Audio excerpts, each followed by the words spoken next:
Hey everybody, this is Joe Payne here again for the City of Santa Maria Recreation and Parks Department with another chess lesson. As I've said before, you can look back at earlier videos and see I broke down how all the pieces move. That's a bit of a doozy. If you are a true chess beginner, you're going to want to check out that video. And then I went into the basics of a checkmate. Today, if you already have some chess understanding, this is a good lesson for you because it's going to go into some of the basic principles in the opening of the game. There are three phases of most chess games: the opening, the middle game, and the end game. Okay, so if you're unlucky to get checkmate in the middle game, you don't have an end game, obviously. But the opening, middle game, and end game. So today we're going to look at a couple common openings and just the basic principles behind them so you can understand what is the point of chess, what am I trying to do when I play this game. So here we go. All right, everybody, so if you remember, the game of chess begins like this, right? You have king, queen, bishops, knights, and rooks, and this front row of pawns in front of them. Now, when we start out, there's only one piece that can feasibly make a move before a pawn. That's the knight, because it can hop over pieces. It's the only piece that can do that. But all your other pieces are stuck behind the row of pawns until you begin to move your pawns, right? And to get them out of the way. Now, this is called the opening of the game, right? The light side always moves first. So what's the whole point of the opening? Well, the whole point of the opening is to get control of the center of the board. In fact, it's said that the most important squares in the very beginning of the game are these four right here. So you can see for the light side, this is the middle two spaces on its side of the board. And then for the dark side, it has these two spaces on its side of the board. This line here is the middle of the board, right?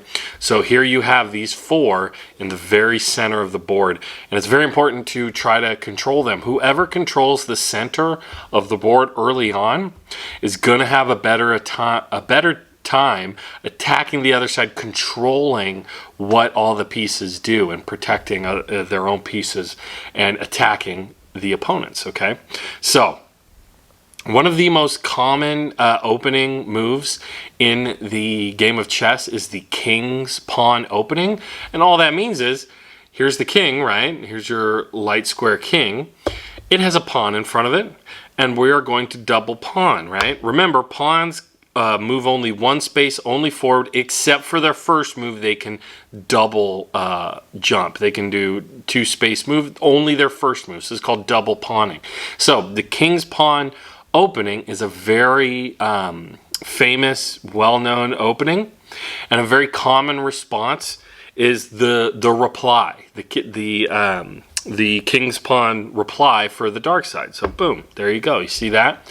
But before I do that, you can see that this pawn here is now controlling. It's taken this space. It's not under attack yet, and it's controlling, encroaching on these two spaces on the side of the dark side. Remember, pawns attack diagonal once over and not in front, right? So the common reply is the king's pawn opening, and look, it locks in the king's pawn of the light side. These two are now locked into each other. They can't move forward because they're blocking each other, and they're kind of attacking past each other. Now the dark side pawn is attacking this dark square and this dark square. So it's now encroaching on the light side of the board. So already you can see it's a pretty even matchup. Now I want to look at what's called the Italian opening. So check this out. You often see a lot of beginners when they start playing, the dark side will mirror the light side. And let's just kind of explore what that would look like. So in the Italian opening, it's very common to move the knight out pretty quickly. Right? So remember, the knights move over two, up two, or back, or left or right two, and then over one, right? So we went from this dark square to this light square. And now look, if you look at what this knight is up to now, it has an attack over to, up to and over one of the dark square pawn here, right? This is a possible attack by this knight. So automatically by making this move now, the light side is threatening the only piece that the dark side has out. So what does the dark side do? Well, it could reply by maybe pushing this pawn and just connecting it, right? So now that this pawn protects this one, you see this a lot. Pawns create like a chain, a diagonal chain where they protect each other. This pawn's protected by this pawn's protected by this pawn. But you can also reply with your own knight move, doing this, and this knight over up 2 over 1, and now look, over to up 1. It's protecting that that pawn that is under attack. Okay, so this also brings into another important thing. We get our pawns out early to try to take space on the board, but another important thing is to get your other pieces on the board, the pieces behind the pawns. This is called development. You want to develop your pieces. You want to get your bishops and your knights, and eventually your castles will get involved, but they're all the way on the end, so they don't get involved until a bit later. But you want to get your bishops and your knights out on the board, controlling territory, making attacks or getting ready to make attacks, okay? So here you can see this is almost like a mirror image of each other, right? That's kind of what we have going on here. You have, knights, in this case, this knight is attacking this pawn, this knight is protecting its pawn. You could have moved as dark this knight, and now it's attacking this pawn. You could make you could trade this. He could attack, and then that knight, and then that knight, and now you have 2 knights out in the center of the board. Let's not do that. Let's go back here to just this situation where this knight controls this one. Now, what makes it officially an Italian opening is when then the light square side brings out the bishop, usually to this square right here, okay? So you can see the bishop swings out, and this is important. It's, it's out in the middle of the board. It now has, more range to attack. But if you can see, the bishop is bearing down on this pawn right here. This pawn is right next to the dark square king, and this is a very weak pawn.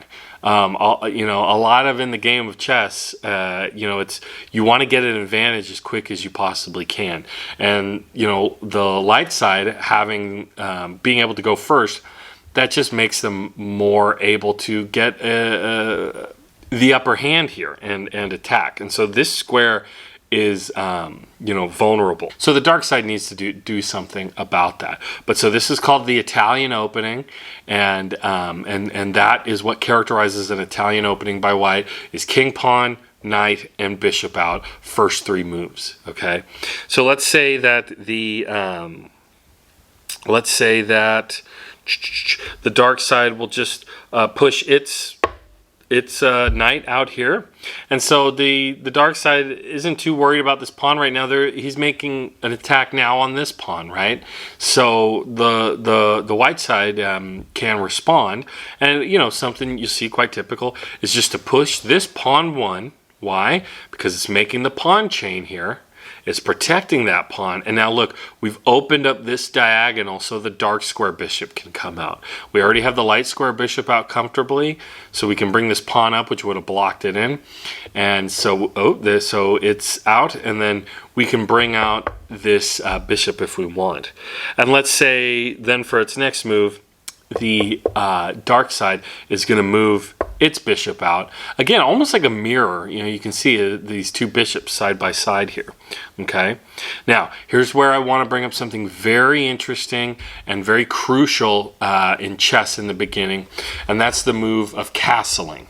Now, I didn't bring this up in the first lesson about how all the pieces moves because it's a little complicated.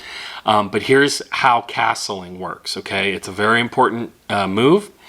It's the only move in chess where 2 pieces move at once. There's only one move you could make in chess where 2 pieces move at the same time, and that's castling. How does castling work? Well, it's a king move, really.